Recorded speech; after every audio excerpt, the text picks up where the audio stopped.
sabe? Existe uma atmosfera muito específica quando a gente entra num ambiente corporativo de alta performance. É aquela sensação quase imediata de foco, de processos que simplesmente fluem sem atrito. Uhum, com certeza. Dá para sentir no ar. Exato. E hoje a nossa imersão carrega exatamente essa identidade. O clima aqui no estúdio remete muito àquelas paletas bem limpas, sabe? Com tons sóbrios de azul e branco. E, bom, essas cores não estão aqui por acaso. Elas comunicam clareza, comunicam transparência, inovação e, acima de tudo, confiança. E é um ambiente que convida a pensar de forma estruturada, né? Exatamente isso. É com essa mentalidade analítica, bem afiada, que vamos guiar a nossa exploração detalhada de hoje. Eu estou super animada e, olhando aqui para o outro lado da mesa, vejo que as anotações já estão devidamente estruturadas para a gente não deixar escapar nenhum detalhe. Assim, eu tô totalmente preparado e focado aqui. O nível de profundidade técnica do material que nós temos em mãos hoje realmente exige essa preparação mais minuciosa. Com certeza. O que vamos analisar hoje é um manual institucional de altíssimo nível. Ele foi desenvolvido internamente pela L-Perna Reguladora de Sinistros. O documento foca em um pilar que é simplesmente central para a operação deles, que é o conceito e aplicação da resolubilidade. E olha, o que torna essa leitura tão fascinante é que não estamos falando de uma teoria acadêmica distante, sabe? Não é aquele texto que fica só no papel. Longe disso, é um guia tático. Ele foi desenhado para elevar o padrão técnico de quem atua ali na linha de frente do mercado de seguros. O objetivo principal é transformar ideias que parecem abstratas em aplicações diárias, práticas e principalmente incontestáveis. Certo, vamos desempacotar isso. Porque a premissa por si só já é muito forte. Logo nas primeiras páginas do material da L-Perna há uma provocação que acaba servindo como um fio condutor para toda a nossa análise de hoje. E é uma provocação excelente. Demais. A grande questão levantada é a seguinte: qual é a fronteira exata que separa um profissional que atua como um mero repassador de informações daquele que é, de fato, um agente estratégico totalmente focado em resolver o problema? Essa é a espinha dorsal de todo o conceito. Para quem acompanha essa dinâmica corporativa de perto, é vital entender a definição técnica de resolubilidade dentro desse contexto. De uma forma bem estruturada, a resolubilidade é a capacidade mental e operacional de transformar problemas, demandas ou ocorrências extremamente complexas em soluções efetivas e fundamentadas. É uma mudança de postura, no fim das contas. Exato. Há um contraponto muito importante aqui. Resolubilidade não é ficar analisando ou investigando uma situação infinitamente. É assumir o controle dessa situação e conduzi-la de forma ativa até uma solução clara, objetiva e muito bem embasada tecnicamente. É sair da passividade, certo? Perfeito. É a transição de um papel passivo, de quem apenas levanta a mão e relata que um incêndio aconteceu, para o papel ativo, de quem chega entregando o laudo, apontando a causa e já dando o direcionamento final. Agora, fazendo um pouco o papel de advogada do diabo aqui, focar tão intensamente em resolver o tempo todo não acaba criando um risco para a operação? Como assim? Digo, se o profissional se apressar demais para simplesmente entregar essa solução e mostrar serviço, ele não corre o risco de acabar perdendo um detalhe que seria crucial na investigação? Ou até cometer um erro de análise básico? Parece que existe uma linha muito tênue entre ser resolutivo e ser apenas precipitado. Excelente ponto. É uma dúvida muito comum. E é exatamente por isso que o conceito de resolubilidade, da forma como foi brilhantemente estruturado pela L-Perna, não caminha sozinho.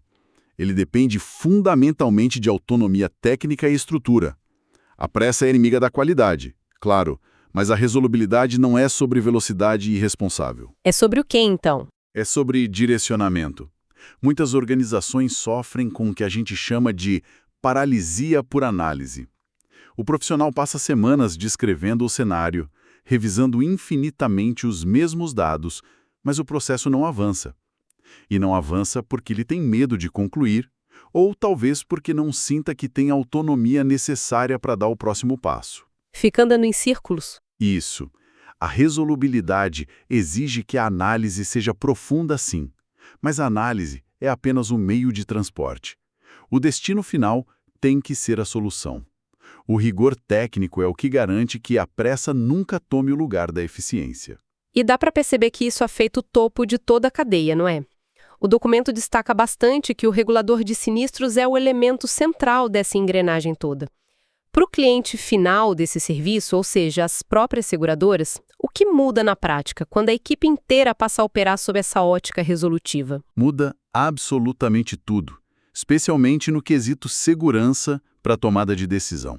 Quando a resolubilidade é aplicada na regulação de sinistros, o processo técnico e documental fica completamente blindado até chegar a uma conclusão definitiva. Ele ganha robustez. Exatamente. Vamos visualizar o cenário diário de uma seguradora. O que os analistas e os gestores que estão lá precisam, definitivamente, não é de um documento com 50 páginas cheio de dados soltos e um final aberto a várias interpretações. Eles não têm tempo para tentar adivinhar o que aconteceu. Nem tempo. Eles precisam de um parecer técnico contundente. O regulador resolutivo é aquele profissional que entrega os fatos de uma forma inquestionável. Isso permite que a seguradora bata o martelo e decida se vai indenizar ou não, apoiada em evidências contratuais claras e fatos totalmente comprovados. Sem essa entrega conclusiva, todo o ecossistema do seguro simplesmente trava. Essa visão de que a análise é o meio e a solução é o fim me faz pensar muito na execução do dia a dia. Para quem está lá na linha de frente, operando essas apólices no meio da chuva, do trânsito, como a Perna garante que esse padrão de excelência consiga sair do mundo das ideias e se torne uma rotina, mesmo no meio de todo o caos que envolve um sinistro real? É o grande desafio, sem dúvida. E o manual responde a isso de forma muito pragmática, estabelecendo 4 princípios fundamentais. O primeiro deles é a objetividade técnica. Que é a base de tudo, imagino. Sim, a objetividade técnica é a espinha dorsal de qualquer relatório bem feito. A diretriz é extremamente clara. Os relatórios precisam ser diretos, sem floreios linguísticos e baseados estritamente em evidências sólidas.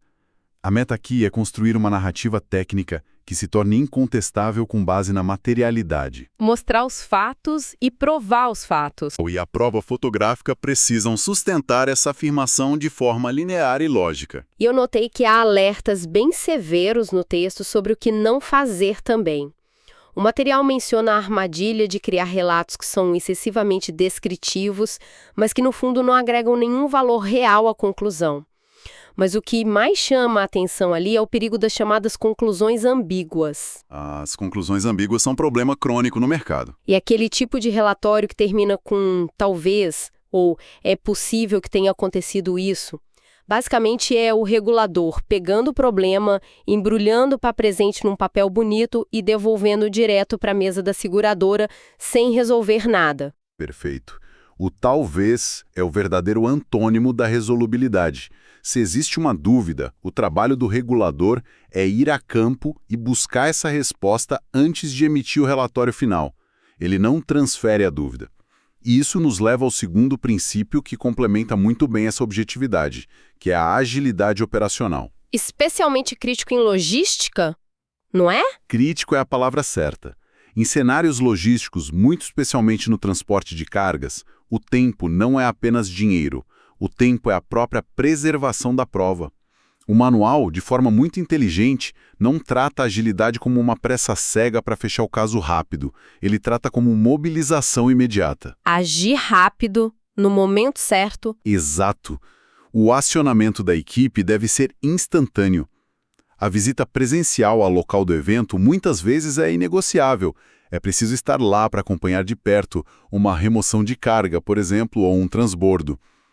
Um vestígio que não é documentado naquelas primeiras horas, logo após o sinistro, geralmente é uma evidência perdida para sempre. O que naturalmente nos leva aos 2 últimos princípios dessa base conceitual. E eles parecem funcionar como engrenagens muito conectadas, que são a organização documental e a comunicação eficiente.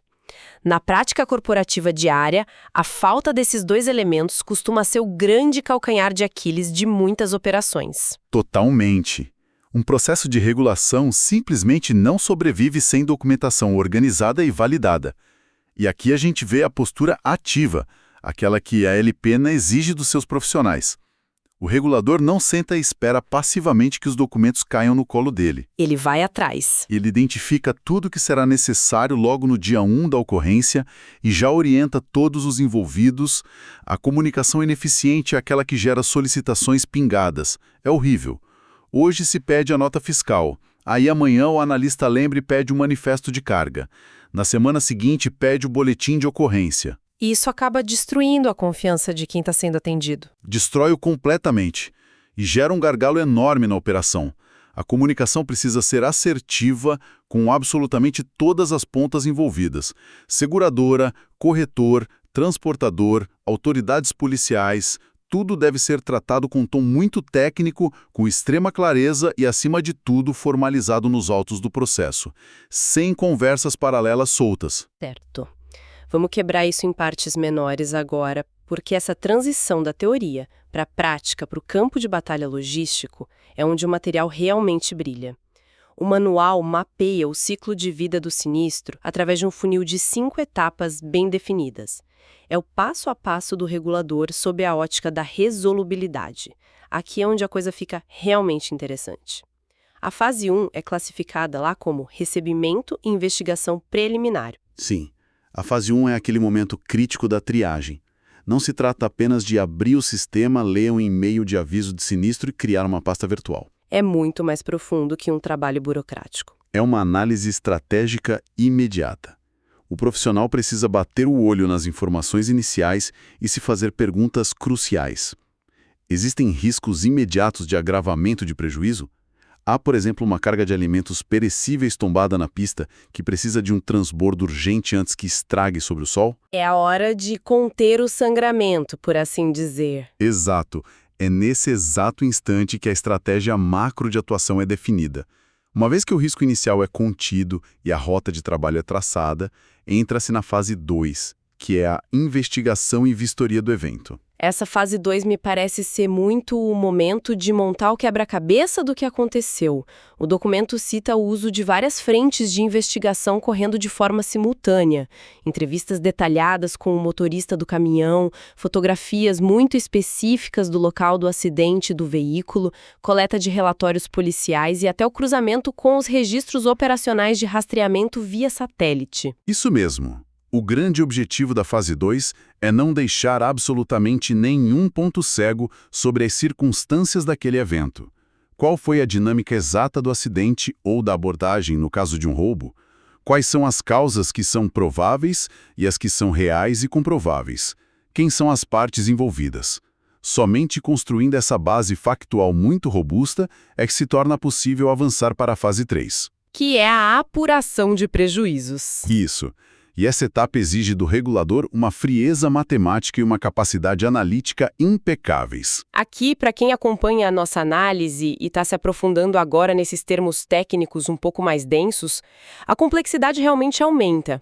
O manual fala de perdas totais, fala de avarias parciais e também cita os famosos custos de salvamento. De forma bem didática, quando o regulador está lá na pista, debaixo de chuva, analisando uma ocorrência, o que exatamente entra nessa conta do salvamento? Ótima ressalva para trazermos clareza.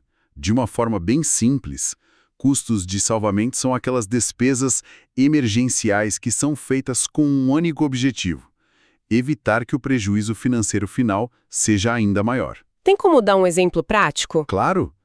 Vamos visualizar um caminhão carregado com eletrônicos de alto valor que tomba no acostamento de uma rodovia perigosa, mas a carga em si não sofre um dano imediato com o impacto. O custo de contratar em caráter de urgência um guindaste especializado e uma outra carreta blindada para retirar essa mercadoria do local com segurança... Antes que ela seja saqueada por moradores locais ou danificada por uma tempestade, certo? Exatamente. Toda essa operação logística de resgate gera uma despesa. Essa é a despesa de salvamento. O regulador resolutivo precisa apurar tudo isso com precisão cirúrgica. O que foi perdido de fato e não tem mais valor, o que foi apenas avariado e pode ser reaproveitado, e quanto dinheiro foi gasto na operação para salvar o restante da mercadoria. Tudo isso precisa estar documentado, muito bem fotografado e quantificado em planilhas precisas. Entendido. A matemática do evento real fica toda fechada. E com isso em mãos, passamos para a fase 4, que é a análise de cobertura, que é basicamente um momento de cruzar o que aconteceu no mundo real, lá na rodovia, com o que está escrito no papel, no contrato de seguro. Precisamente, é o grande confronto entre o fato material e a apólice jurídica. O profissional vai avaliar profundamente as condições gerais e as condições particulares que foram contratadas. E aqui lidamos com termos muito específicos do jargão da área. O regulador verifica, por exemplo, a averbação. Que seria a comunicação prévia do risco? Isso. Ele checa se aquela viagem específica, com aquela carga exata, foi devidamente informada à seguradora antes do caminhão ligar o motor e iniciar o trajeto conforme manda a regra contratual. Ele verifica também se as regras de gerenciamento de risco, como ter um rastreador ativo ou uma escolta armada, foram rigorosamente cumpridas. Analisa todas as exclusões aplicáveis e calcula o impacto das franquias. A franquia sendo aquela participação financeira inicial do próprio segurado no prejuízo. Exato. É uma etapa de extrema responsabilidade técnica, porque é aqui que se define o direito real à indenização. É uma linha de corte. E tudo esse trabalho imenso deságua finalmente na fase 5, que é a conclusão técnica. A fase 5 é o verdadeiro coroamento da resolubilidade na operação externa. O relatório final que o regulador emite precisa amarrar de forma impecável a descrição do evento das fases 1 e 2, aquela matemática financeira da fase 3 que discutimos, e o rigoroso enquadramento contratual da fase 4. Tem que ser uma peça única e coerente. Sim, ele não pode ser apenas um resumão do que aconteceu.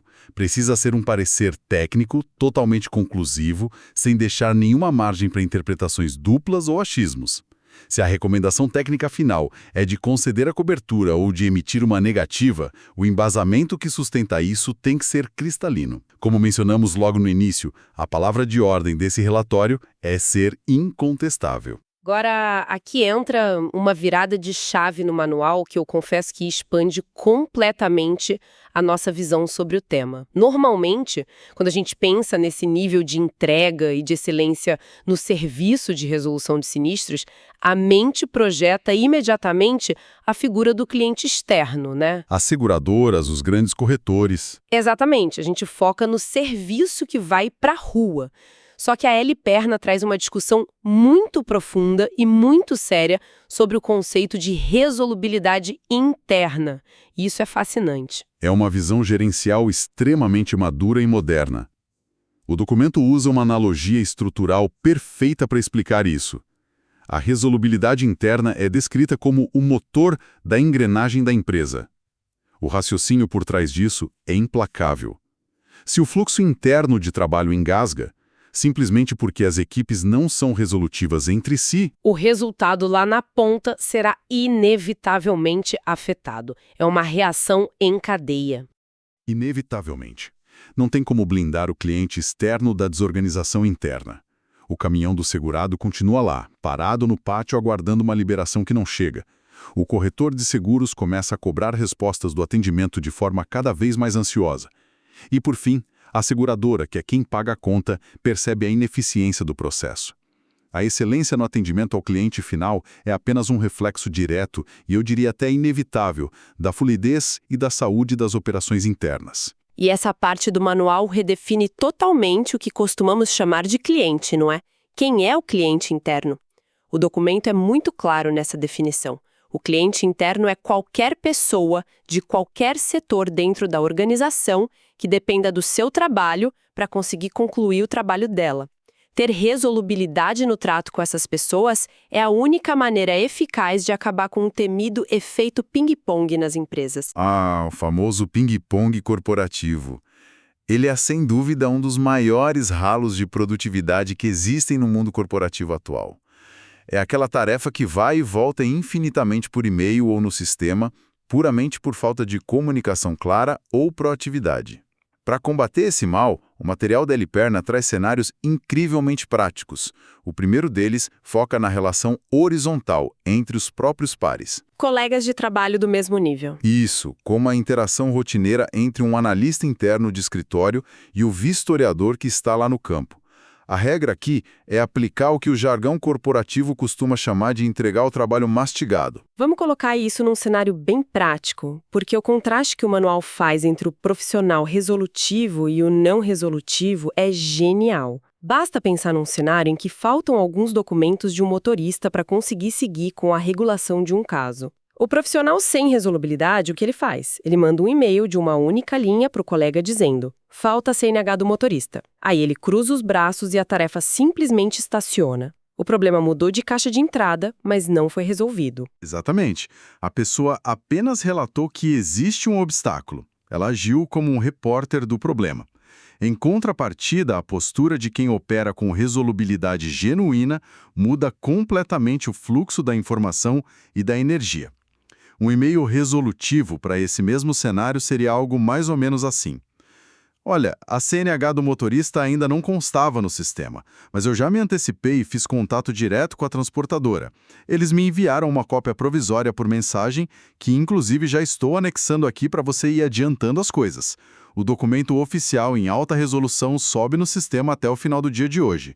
E para não perdermos tempo, já deixei o rascunho da análise inicial salvo na nossa pasta compartilhada. A diferença é brutal. Dá para perceber que o obstáculo, que era a falta do documento, continuou existindo no momento inicial, mas ele foi contornado de forma ativa. A roda continuou girando, ninguém precisou parar de trabalhar. E essa dinâmica ganha contornos ainda mais críticos quando olhamos para a relação com a liderança, com a gestão. Muitas vezes o profissional tem o péssimo hábito de levar apenas a crise para o coordenador resolver. Abre a porta da sala, joga a bomba e sai. O famoso chefe, temos um problema. Pois é. O manual exige uma postura radicalmente diferente ao lidar com ocorrências sensíveis, como, por exemplo, o roubo de uma carga de altíssimo valor agregado, onde o regulador identifica fortes indícios de fraude durante a apuração inicial. Com a gestão, a resolubilidade ganha camada estratégica. Significa apresentar o cenário sempre acompanhado de propostas e alternativas. Levar apenas a crise para o gestor é simplesmente transferir a carga mental do problema para cima. O analista sênior, aquele que opera com alta resolubilidade, ele já entra na sala do gestor dizendo algo como: identificamos uma inconsistência grave nos registros de rastreamento do caminhão roubado lá na rodovia tal, a escolta armada não foi acionada conforme mandava a regra da apólice. Diante desse quadro fático bem claro, eu já me adiantei e preparei 2 minutas de parecer técnico. Ambas estão baseadas nas cláusulas de agravamento de risco da apólice. Qual dos 2 caminhos estratégicos nós adotamos agora? Ele tira o peso da operação do ombro do gestor e deixa só a decisão estratégica. Isso. Ele poupa horas de trabalho braçal e de raciocínio do gestor e, ao mesmo tempo, demonstra total e absoluto domínio técnico daquela situação complexa. Vamos trazer mais um personagem corporativo hipotético para ilustrar o impacto sistêmico disso. E é um personagem que todo mundo conhece. Pensemos no profissional do setor financeiro, que está lá focado, precisando fechar o faturamento da empresa no último dia do mês. Se o vistoriador lá da ponta não tem a resolubilidade básica de subir no sistema a foto legível do recibo do pedágio que ele pagou, ou a nota fiscal do serviço de guincho de forma organizada, o processo financeiro inteiro trava.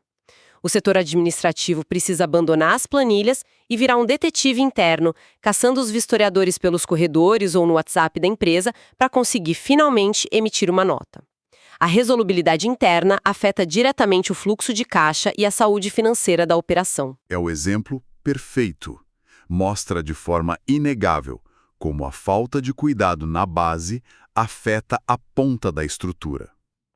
Para amarrar todo esse raciocínio grandioso sobre o fluxo interno, o documento entrega o que eu considero ser uma verdadeira regra de ouro. É um filtro definitivo que cada colaborador da empresa deveria mentalizar e responder internamente antes de clicar no botão de enviar um e-mail ou antes de transferir um processo adiante no sistema. E qual é essa pergunta de ouro? A pergunta é a seguinte: a pessoa que vai receber este material agora tem absolutamente tudo o que ela precisa para dar andamento e finalizar o trabalho dela? Ou eu estou, na verdade, apenas devolvendo uma dúvida disfarçada de entrega? Uau! Essa pergunta muda completamente a dinâmica de trabalho de qualquer equipe.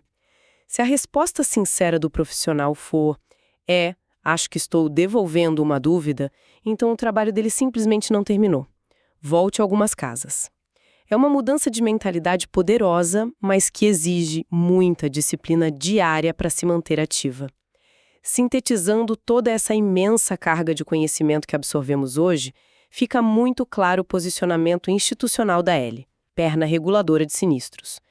Dá para notar que eles estabeleceram um compromisso inegociável de ser um farol de resolubilidade no mercado onde a incerteza e o caos são, basicamente, a matéria-prima do dia a dia. Um farol de clareza, exatamente. O propósito final de tudo isso que vimos é garantir que eventos caóticos e complexos sejam transformados em decisões corporativas extremamente seguras para os clientes. Sempre operando com rigor analítico, clareza e agilidade. E eu acho que é crucial destacarmos aqui que alcançar um nível de padronização tão alto assim na equipe não acontece por acaso, num passe de mágica. Exige esforço. Exige um investimento pesado e contínuo em capital humano. O simples fato deste material técnico tão rico ter sido desenvolvido internamente pela Elli Perna já demonstra um comprometimento muito profundo com a base de conhecimento da própria operação. A empresa está ativamente engajada no desenvolvimento profissional, na capacitação contínua e na evolução de todas as competências analíticas dos seus colaboradores. A mensagem institucional é super clara. As ferramentas conceituais e os roteiros de excelência estão disponíveis, basta que os profissionais se apropriem delas e coloquem em prática. E pegando o gancho justamente nesse compromisso admirável com a educação contínua, deixamos aqui um lembrete muito importante para quem acompanha e tem acesso a todo o ecossistema corporativo da empresa. A maestria técnica, aquela do mais alto nível, não é alcançada com a leitura rápida de um único documento. É fundamental explorar outras fontes da base de conhecimento disponível. Há, inclusive, um material de estudo específico intitulado Visão Sistêmica. Esse é fundamental. Muito. Ele complementa de forma brilhante tudo o que nós exploramos e destrinchamos aqui hoje, mostrando na prática como cada pequena ação isolada acaba impactando o todo da empresa. Além, claro, de todos os demais conteúdos técnicos que são voltados para a rotina minuciosa da regulação de sinistros. O conhecimento está todo lá, devidamente mapeado, estruturado e pronto para ser consumido. E para coroar a nossa análise aprofundada de hoje, eu deixo uma última provocação. Algo para continuarmos refletindo após o encerramento dos trabalhos. Se a resolubilidade, observada no seu nível mais alto, significa entregar uma solução antes que a engrenagem da empresa trave, como nós podemos treinar o nosso próprio cérebro para antecipar cenários adversos no dia a dia? O verdadeiro profissional de alta performance talvez não seja aquele que reage mais rápido quando o incêndio já começou, mas sim aquele cuja visão sistêmica é tão afiada e treinada que ele consegue enxergar as opções de saída e organizar toda a rota de fuga muito antes de o primeiro sinal de fumaça aparecer. Pensar um passo à frente do próprio problema é, na minha visão, a forma mais pura e refinada de resolubilidade. Uma reflexão excelente e muito necessária para lapidarmos a nossa rotina profissional. Chegamos ao final de mais uma imersão profundamente enriquecedora. Que possamos levar essa mentalidade resolutiva e ativa para os nossos processos diários, mantendo sempre o foco direcionado na solução e aquela clareza analítica que um ambiente corporativo de excelência exige de nós. E que são virtudes muito bem representadas por aqueles tons de azul e branco que inspiram tanta confiança e transparência na atuação da Elli Perna. Um excelente trabalho a todos, com decisões sempre assertivas, processos limpos, fluidos e até a nossa próxima exploração detalhada.